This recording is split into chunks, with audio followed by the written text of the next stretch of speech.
Train रे गंजेई चालना बेले दुई महिला बलांगीर रेलवे स्टेशन रे गिरफ। ट्रेन रे गंजेई चालना करुवा संदेह रे रेलवे पुलिस द्वारा दुई महिला को गिरफ करा जायछि।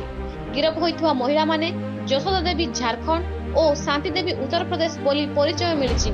ए दुई महिला को पाखरु गंजेई जब्त करा जायतिला। एहा परे तांको गिरफ करी आईन नचित पदक्षेप अनुसार कोर्ट को चालान करा जायछि बोली आज सूचना दैछन्ति एडिशनल तहसीलदार। बलांगीर जिला बोंगमुंडा ब्लॉक रो झरियाल ग्राम रे असल रोगी को चिकित्सा करचंती नकली कुआक डॉक्टर हिमालय पटेल। बलांगीर जिला बोंगमुंडा ब्लॉक रो झरियाल ग्राम रे दीर्घ 4 वर्ष ऊर्ध्व हेलानी क्लिनिक खोली विभिन्न रोग जथा काश, ठंडा, ज्वर, झाड़ा, बांती, मलेरिया, टाइफॉइड, परिस्रा इन्फेक्शन, आंठू दरज, paralyse, blood pressure, sugar, blood कम, इन्फेक्शन, किडनी फेल, थायराइड, गंठीबात, झुंझुनी बात वर्ष वर्ष धरी ए समस्त रोग को चिकित्सा करि आछंती अणपाठुआ कुआक डॉक्टर हिमालय पटेल।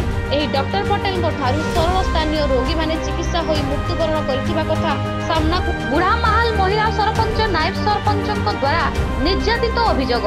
बलांगीर जिला सईतला ब्लॉक बुढ़ामाहाल पंचायतर सरपंच लता कुंभार विरोध में नायब सरपंच विजय सेलामा नेतृत्व में अनास्था प्रस्ताव आगत पर टीटलागढ़ उपजिलापाल निकट में आवेदन कर घटना दिन को दिन भिन्न मोड़ नेबार लागिछि। ए घटना को नहीं बुधवार दिन स्थानीय सांबादिक भवन में सरपंच श्रीमती लता कुंभार एक सांबादिक सम्मेलन में नायब सरपंच विजय सेलामा विरोध में निर्यातना और जातिआण अपेक्षा अभियोग आनिचंती। सेलमा तांकु विभिन्न समय निज समर्थक जरिया हैरान हरकत सह सीपी मागुथिबा अभियोग करचंती। सूचना अनुसार गत मे मास 10 तारिख में नायब सरपंच सेलमा अध्यक्षतार पंचायत अंतर्गत डुंगरीपाली गिरिगोवर्धन पीठी रे पंचायतर एक स्वतंत्र बैठक अनुष्ठित होइथिला। बुढ़ामाहाल सरपंच श्रीमती लता कुमार कार्यकलाप वार्ड सभ्य असंतोष प्रकाश करथिले। मे 28 रे नायब सरपंच नेतृत्व में असंतुष्ट वार्ड मेंबर टिटलागढ़ उपजिलापाल सरपंच विरोध में अनास्था प्रस्ताव आगत करने को आवेदन करथिले। सरपंच विभिन्न उन्नतिमूलक कार्य अजथा हस्तक्षेप करुवा अभियोग कले। तांको स्वामी माड़ मारिबारु धमक देउथिबा आदि अभियोग करथिले। अवसर प्राप्त सैनिक को परलोक। किशोरनगर ब्लॉक धेवरापाली ग्रामर अवसर प्राप्त सैनिक सुदाम चरण प्रधान बयस 80 वर्ष बुधवार धेवरापाली स्थित बासभवन में देहांत हैला। किछि दिन पूर्व से असुस्थ थिबारु हॉस्पिटल रे चिकित्साधीन हेउथिले। तांको स्वास्थ्यर कोनोसी उन्नति न हेबारु हॉस्पिटल रु घर को फेरे आनिथिले एवं गतकाली प्राय 13:15 समय तांकर बासभवन रे हठात देहांत हैला।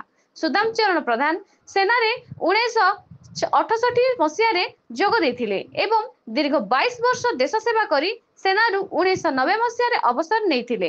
तांकर देश सेवा रे से मुख्यतः 1971 मसीह भारत पाकिस्तान युद्ध में सामिल थिले। एही परि धेवरापाली ग्रामर जणे वीर योद्धा पुरुष तथा समाजसेवी को हराई अंचल रे बहुत शोकर छाया खेली जाइछि।